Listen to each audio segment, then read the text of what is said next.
Hi and welcome to Luminize foundation. आज editorials तो नहीं आते इंडियन एक्सप्रेस द हिंदू में, बट उसकी जगह आज दो इम्पॉर्टेंट आर्टिकल्स हैं जो मैंने फाइनेंशियल एक्सप्रेस से निकाले हैं, विच आर वेरी गुड। आपको इन चीज़ों के बारे में आइडिया होना चाहिए। Reason being not just for the purpose of prelims and mains, इन पे क्वेश्चन बन सकते हैं या कोई चीज़ पूछी जा सकती है, but also apart from that in general भी आपको एक चीज़ के बारे में पता होना चाहिए, that is PCOS. Being a women और अ मैन डजंट मैटर, आपको ये चीज़ पता होना चाहिए क्योंकि सोसाइटी में एक इमर्जिंग प्रॉब्लम है। और दूसरी चीज़, जो दूसरा आर्टिकल है, it is related to global forest loss. ये फॉरेस्ट के जो लॉसेज हैं ये बहुत ज़्यादा बढ़ते जा रहे हैं। Last year was a record year जिस टाइम पे बहुत बड़े अमाउंट में फॉरेस्ट का लॉस हुआ था। तो ये आर्टिकल भी जो है जो हम यहाँ पे डिस्कस करेंगे, ये दो आर्टिकल हैं जो मेन थीम कैरी करते हैं आज की। सो स्टार्ट करते हैं। सबसे पहले पीसीओएस से रिलेटेड एक यहाँ पे हेडिंग दी हुई है, period pain may not always be routine. तो हमारे यहाँ क्या है, जैसे मेंस्ट्रुअल पीरियड जो आता है, मेंस्ट्रुअल साइकिल जो होती है, उसके एंड पे जो पीरियड्स आते हैं उसके बारे में डिस्कस करना बड़ा ही अनहाइजीनिक या बड़ा ही सोसाइटल पॉइंट ऑफ व्यू से बड़ा ही ऑकवर्ड माना जाता है या टाबू माना जाता है। But this should not be the case, क्योंकि कई प्रॉब्लम्स आ रही हैं अब सोसाइटी में इमर्ज हो रही हैं जो पीरियड के पेन से रिलेटेड है। और आने वाले टाइम में ये सिर्फ मेडिकल इम्प्लीकेशंस कैरी करती हैं, बल्कि इनके सोशल इम्प्लीकेशंस भी हैं। तो अब ये पीसीओएस और एंडोमेट्रियोसिस क्या होता है, इस चीज को हम यहाँ पे डिस्कस करते हैं। सबसे पहले पीसीओएस क्या होता है। पीसीओएस जैसे आजकल रिसेंट टाइम में एक नया फेनोमेनन या नई चीज बढ़ती हुई देखने के लिए मिल रही है, वो ये है कि फीमेल्स में, वुमेन में जो मेंस्ट्रुअल एज में है, जो समवेयर अराउंड 13-14 से लेके 50 तक अराउंड मानी जाती है, इस पीरियड में जो पीरियड्स आते हैं उसमें काफी पेनफुल पीरियड्स के इंक्रीजिंग इंसिडेंसेस देखने के लिए मिल रहे हैं। और जरूरी नहीं है कि ये नॉर्मल हो। जैसे pen is in 60% of women, pain is an associated symptom related to period, but this is not always the case. जैसे there is particular disease या particular issue called polycystic ovary syndrome, PCOS। ये एक syndrome होता है जिसमें painful period characteristic feature होता है, and this is not normal for a female. एक फीमेल की हेल्थ के लिए अच्छा नहीं होता। इंडिया में ये काफी कॉमन है पीसीओएस, और इसकी इंक्रीजिंग नंबर ऑफ वुमेन, बहुत ज्यादा नंबर में वुमेन, बढ़ते हुए नंबर में वुमेन हमको देखने के लिए मिल रही हैं जो रिप्रोडक्टिव एज में हैं और जो इस डिसीज से, जो कि एक हार्मोनल डिसऑर्डर है, उससे सफर कर रही है।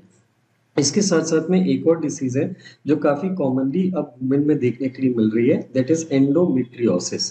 पीसीओएस जो है ये तो एक हार्मोनल डिसऑर्डर है, लेकिन एंडोमेट्रियोसिस जो है ये एक ऐसी डिसीज है जिसमें यूट्रस की जो लाइनिंग होती है, यूट्रस की जो लाइन होती है, जो वॉल होती है, उसके जो टिश्यू होते हैं, वो टिश्यू यूट्रस के बाहर भी ग्रो करने लगते हैं और वुमेन को काफी ज्यादा तकलीफ देते हैं। रिपोर्ट्स की बात करें या डाटा की बात करें, तो इंडिया में करेंटली 20%, 1 in 5 वुमेन जो है ये पीसीओएस से सफर करती है। और इसको कई बार, मैक्सिमम टाइम, इसको एक रूटीन इशू मान के डिसमिस कर दिया जाता है, उसका चेकअप नहीं कराया जाता। जबकि पीसीओएस जो है ये अपने साथ काफी सारे सीरियस हेल्थ इशू लेके आता है, जिनकी लिस्ट जो है वो काफी एग्जॉस्टिव है। जैसे कि पीसीओएस जो है, एक रिपोर्ट के हिसाब से, एक स्टडी के हिसाब से, पीसीओएस ईटिंग डिसऑर्डर या बुलीमिया से एसोसिएटेड है। जिन वुमेन को पीसीओएस होता है उनमें से 50% वुमेन, उनके ऊपर ये रिस्क होती है कि उनको किसी तरह का ईटिंग डिसऑर्डर हो जाए। ये कॉग्निटिव इशू मिड लाइफ जो होती है, मिड लाइफ मतलब जो 30s और 40s के जो टाइम होता है वुमेन का, उस पीरियड में पीसीओएस जो है पोटेंशियल कॉग्निटिव इश्यूज या ब्रेन की फंक्शनिंग से भी रिलेट करता है या इफेक्ट करता है उसको।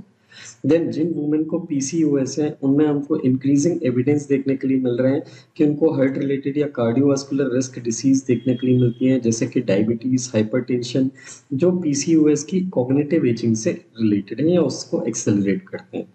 इसके अलावा डिसऑर्डर जो है ये प्राइमरली रिप्रोडक्टिव इशू भी कॉज करता है, जैसे ओलिगोमेनोरिया उसमें देखने के लिए मिलता है। ओलिगोमेनोरिया का मतलब होता है एबनॉर्मल मेंस्ट्रुएशन। एबनॉर्मल मेंस्ट्रुएशन मतलब एक्सेसिव ब्लीडिंग हो सकती है, एक्सेसिव पेन हो सकता है, जो मेंस्ट्रुअल साइकिल की जो ड्यूरेशन है वो काफ़ी लंबी हो सकती है। इसके साथ साथ में हाइपर एंड्रोजेनिज्म देखने के लिए मिलता है इस डिसीज में। मतलब इसमें जो मेल हार्मोन होता है फीमेल की बॉडी में, थोड़ा अमाउंट तो हमेशा नॉर्मल होता है, बिल्कुल एक मिनिस्क्यूल अमाउंट, लेकिन जब पीसीओएस होता है तो जो मेल हार्मोन्स या एंड्रोजन्स होते हैं उनका लेवल बढ़ने लगता है, जिससे फीमेल को इनफर्टिलिटी भी हो सकती है।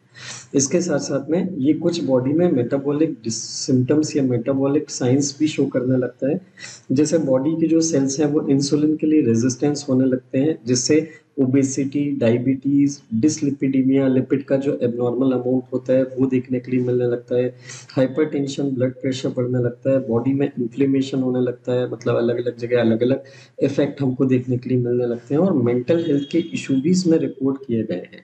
मतलब अगर आप हमने ये जो स्टडीज हुई, इन स्टडीज ने ये चेक किया कि जिन लोगों को पीसीओएस है, जिन वुमेन को, उनमें मेंटल इशू साइकेट्रिक, कितनी वुमेन को साइकेट्रिक कारण से और कितने PCOS से associated है। So it found out a large amount of population, around 34% of women जिनको PCOS है, उनको साइकेट्रिक रीजन हटा भी दिया जाए तो PCOS से रिलेटेड डिप्रेशन और एंजाइटी इनमें देखने के लिए मिलती है।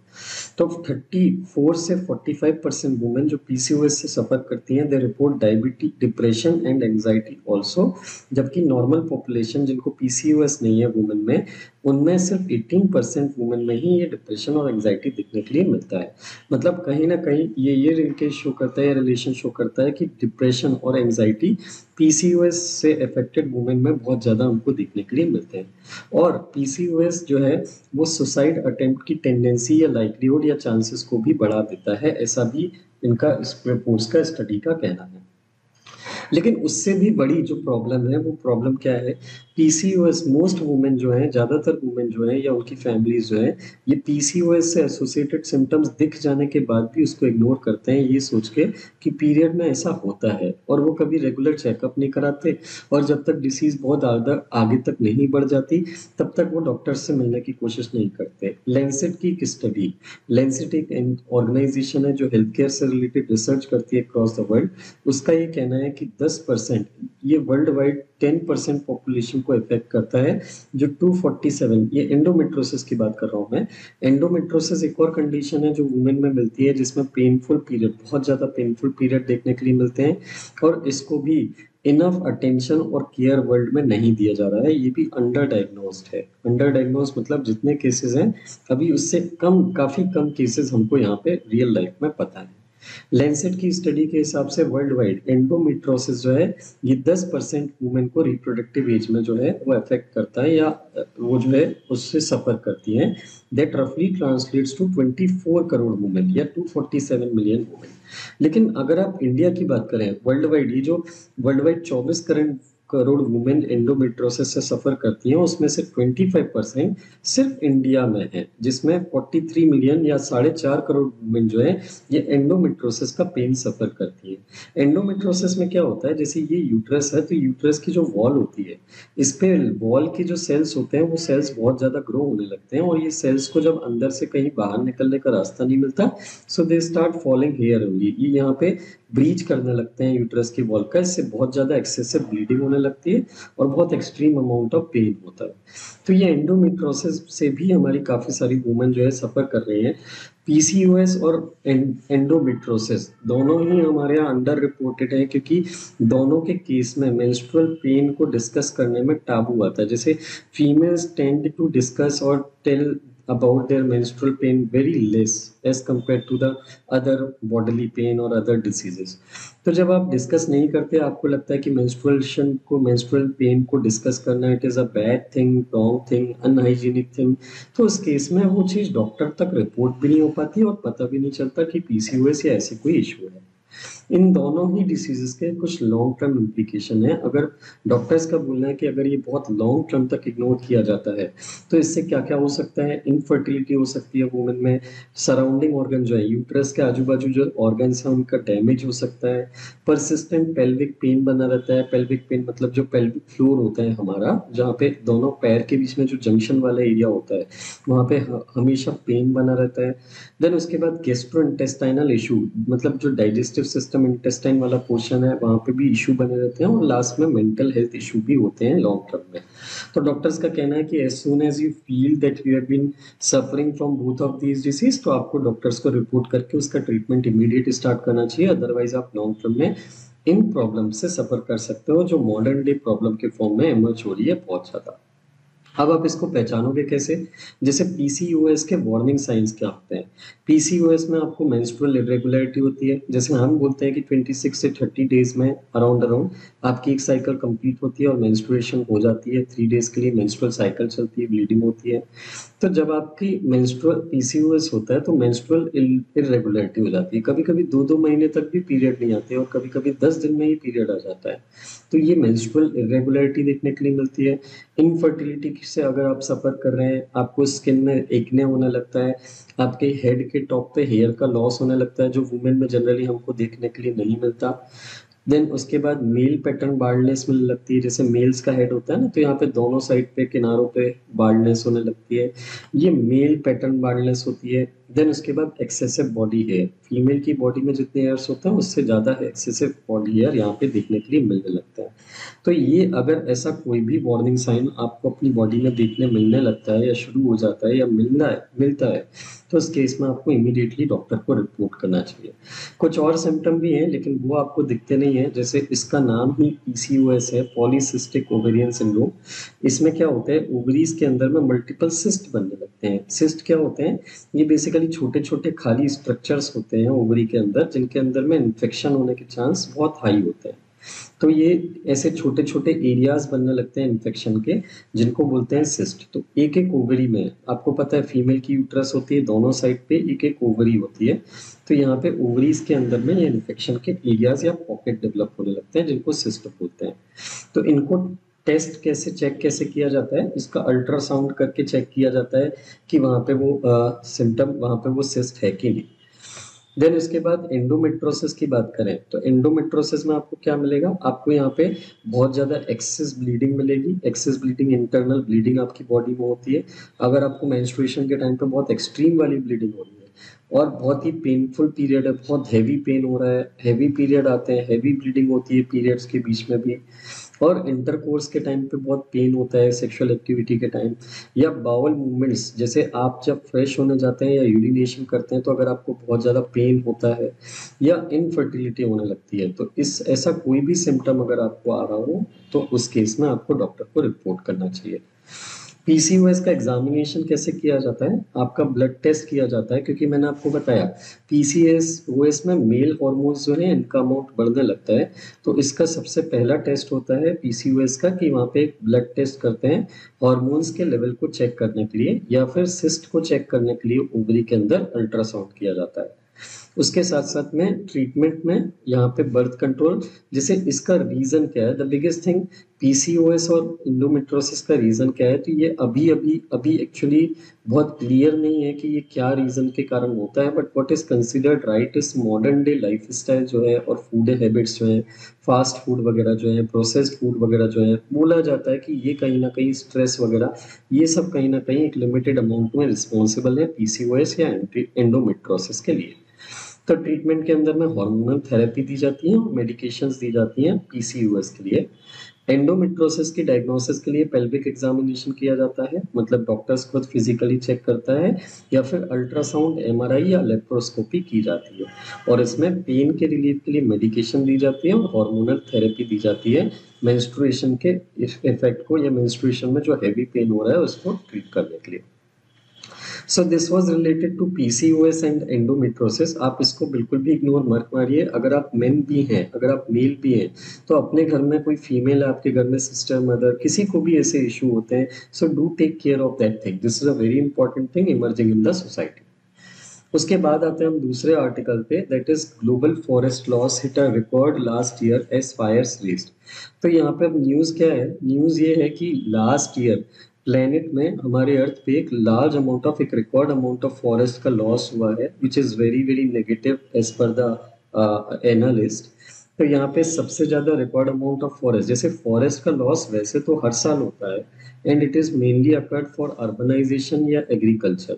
इन दो रीजंस के लिए, अर्बनाइजेशन और एग्रीकल्चर के लिए, जो लैंड को क्लियर किया जाता है, फॉरेस्ट को क्लियर किया जाता है, this use to be the biggest reason for loss of forest every year. But this year is strange, this year is different, because इस साल फॉरेस्ट फायर जो है, फॉरेस्ट फायर, फॉरेस्ट में जो आग लग जाती है, this has emerged as the biggest reason of loss of forest in the ईयर 2024, which is a very very very very alarming situation. तो यहाँ पे जो प्रिस्टीन रेन फॉरेस्ट है, मतलब जो कहते हैं ना हम सीक्रेट रेन फॉरेस्ट है, जो हमेशा से हमारी अर्थ पे हमको प्रोटेक्ट करते आए हैं, हमको एक अच्छा एटमॉस्फेयर बना के रखते आए हैं। तो इस साल 2024 में जो है 6.7 मिलियन हेक्टेयर्स का रेन फॉरेस्ट का, ट्रॉपिकल फॉरेस्ट का लॉस हुआ था, which was double the amount which was lost in 2023। तो 2023 में फॉरेस्ट का जितना लॉस हुआ था 2024 में उससे डबल हुआ है, विच is a very very alarming situation.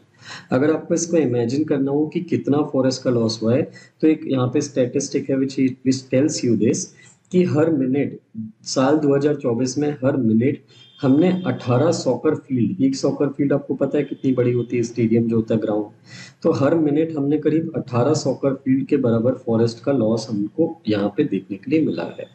और पहली बार जब से हमने रिकॉर्ड रखना शुरू किया है ना कि फॉरेस्ट का लॉस किस कारण से, किन किन कारण से, किस साल में हुआ है, तो पहली बार ऐसा हुआ है कि फायर्स, मतलब जो फॉरेस्ट में आग लगती है, वो मेन रीजन है फॉरेस्ट के लॉस का, not agriculture as the loss of leading cause of rainforest loss. मतलब जितना टोटल ये जो 6.3 मिलियन हेक्टेयर का जो फॉरेस्ट का लॉस हुआ है, इसमें से हाफ जो है 50% फॉरेस्ट लॉस हुआ है, that is due to the forest fire which is very very large. तो इससे क्या हुआ है, ये फायर्स, ये जो फायर लगी थी जिससे फॉरेस्ट बर्न हुए, इससे 4.1 गीगाटन्स की planet warming green house gases का एमिशन हुआ, जो एयर ट्रेवल, जैसे एयरक्राफ्ट की ट्रेवलिंग होती है ना एविएशन की, उससे जो एमिशन होते हैं उससे 4 गुना ज्यादा थे। हालांकि ये जो दूसरे रीजन है ये भी इक्वली रिस्पॉन्सिबल है। तो जो फॉरेस्ट का लॉस हुआ है लैंड क्लियरिंग के लिए, एग्रीकल्चर के लिए हमने जो लैंड क्लियर किया, कैटल फार्मिंग के लिए लैंड क्लियर किया, और दूसरे रीजंस के लिए जो लैंड क्लियर किया, वो भी इक्वली कंट्रीब्यूटिंग है अराउंड 40 to 50%। और इसमें हमको राइज भी देखने के लिए मिला है, जैसे 2014 में, 2024 में सॉरी 2024 में 2023 के कंपैरिजन में 14% राइज देखने के लिए मिला है हमको फॉरेस्ट लॉस का, ड्यू टू दीज रीजन। तो अगर ये ट्रेंड कंटिन्यू रहता है तो ये क्या होगा, ये क्रिटिकल नेचुरल एरियाज जो है हमारे, जो कार्बन डाइऑक्साइड की स्टोरेज की तरह काम करते हैं, बहुत सारे कार्बन को स्टोर रखते हैं और क्लाइमेट चेंज को प्रिवेंट करने में हेल्प करते हैं, तो ये इस टाइप के क्रिटिकल एरियाज को परमानेंटली ट्रांसफॉर्म कर देगा, जिससे क्लाइमेट चेंज और बढ़ जाएगा।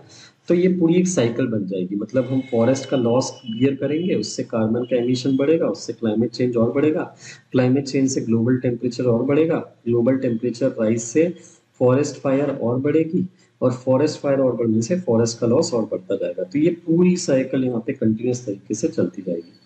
सबसे ज्यादा फॉरेस्ट का लॉस कहाँ पे हुआ, ब्राजील में। ब्राजील जिसके पास सबसे लार्जेस्ट एरिया है ट्रॉपिकल फॉरेस्ट का, यहाँ पे 42% of all tropical primary forest है, इनका लॉस हुआ 2024 में।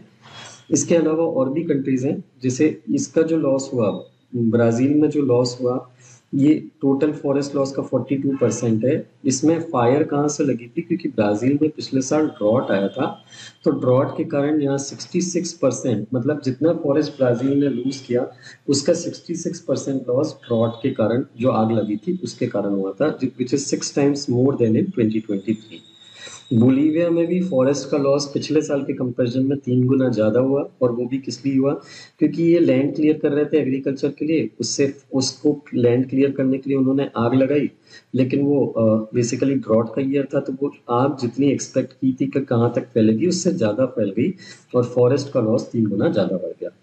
2021 में 140 से ज्यादा कंट्रीज ने ये एग्री किया था, ये डिसाइड किया था कि हम बाय 2030 जो ग्लोबल फॉरेस्ट का लॉस है उसको रोक लेंगे और उसको रिवर्स भी करेंगे। मतलब हम फॉरेस्ट का अमाउंट जो गिर रहा है हर साल, फॉरेस्ट का अमाउंट जो कम हो रहा है उसको ना सिर्फ रोक लेंगे, जीरो कर देंगे, बल्कि फॉरेस्ट का अमाउंट बढ़ाने लगेंगे, हर साल हम नए फॉरेस्ट का एडिशन करेंगे।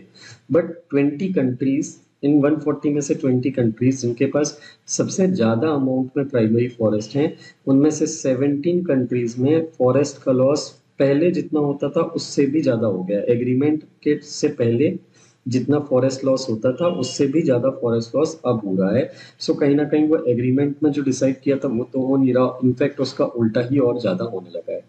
सिर्फ 2-3 कंट्रीज हैं जहाँ पे फॉरेस्ट का जो लॉस है वो गिरने लगा है, मतलब अब फॉरेस्ट लॉस वहाँ पे हो नहीं रहा, बहुत कम अमाउंट में होने लगा है एग्रीमेंट के बाद से। जैसे उसमें आता है इंडोनेशिया, देन उसके बाद आता है हमारा डोमिनिक, यहाँ पे और भी 1-2 कंट्रीज हैं, मेन तो है इंडोनेशिया, जहाँ पे फॉरेस्ट का जो लॉस है वो वहाँ पे गिरने लगा। तो अब इसका सॉल्यूशन क्या है? देखिए, ये सारी कंट्रीज़ जहाँ पे भी फॉरेस्ट फायर फैल रही हैं और फॉरेस्ट का लॉस हो रहा है, वो क्यों हो रहा है? क्योंकि वो अपने आप को डेवलप करने की कोशिश कर रही हैं, वहाँ पे इंडस्ट्रियलाइज़ेशन और अर्बनाइज़ेशन हो रहा है और ये कब तक होगा कि जब तक वो कंट्रीज़ अपने आप को डेवलप्ड नहीं कर लेती। तो अब ऐसे तो फिर ये प्रोसेस रुकेगी नहीं, तो इस केस में रोकने का तरीका क्या है? ये जो रिच नेशंस हैं वर्ल्ड के, इनकी रिस्पॉन्सिबिलिटी बनती है कि इन्होंने जो फाइनेंशियल सपोर्ट का प्रॉमिस किया था डेवलपिंग कंट्रीज को, पर्टिकुलरली उन कंट्रीज को जहाँ पर फॉरेस्ट ज़्यादा हैं, उनको इन्हें ज़्यादा से ज़्यादा फाइनेंसिंग प्रोवाइड करना चाहिए। जब ये उनको फाइनेंसिंग प्रोवाइड करेंगे तो ये डेवलपिंग कंट्रीज का डेवलपमेंट हो पाएगा और वो अपने फॉरेस्ट एक्सप्लॉयटेशन या जो फॉरेस्ट का लॉस है या फेलिंग है उसको वो रिड्यूस करेंगे, जिससे the whole earth will remain habitable. So this is going to be the solution, only solution here. So I hope this issue, these two topics were, these two articles were clear to you. दोनों articles बहुत अच्छे articles थे, आप इनको याद रखिएगा। Reminder के लिए मैं आपको दो चीज़ें बोलना चाहूँगा। हम हमारा एक free answer writing programme start कर रहे हैं 9 जून से 12 सितंबर तक के लिए, जिसमें आपका पूरा कंप्लीट सिलेबस की क्वेश्चन आंसर प्रैक्टिस कराई जाएगी। All you need to do for it is to join our Telegram channel, जिसकी लिंक आपको इस वीडियो के डिस्क्रिप्शन बॉक्स में मिल जाएगी। Do join that channel so that you can start with the answer writing with us. And other than that हमारा 10 जून से GS का कोर्स स्टार्ट हो रहा है, फुल कोर्स, जिसकी डिटेल्स अगर आप उस कोर्स को ज्वाइन करना चाहते हैं तो आप उसकी डिटेल्स या इंक्वायरी या रजिस्ट्रेशन के लिए इस नंबर पर मुझे कॉन्टैक्ट कर सकते हैं। Thank you very much for watching the video. If you like the video, please do share it with your friends who are preparing for the exam.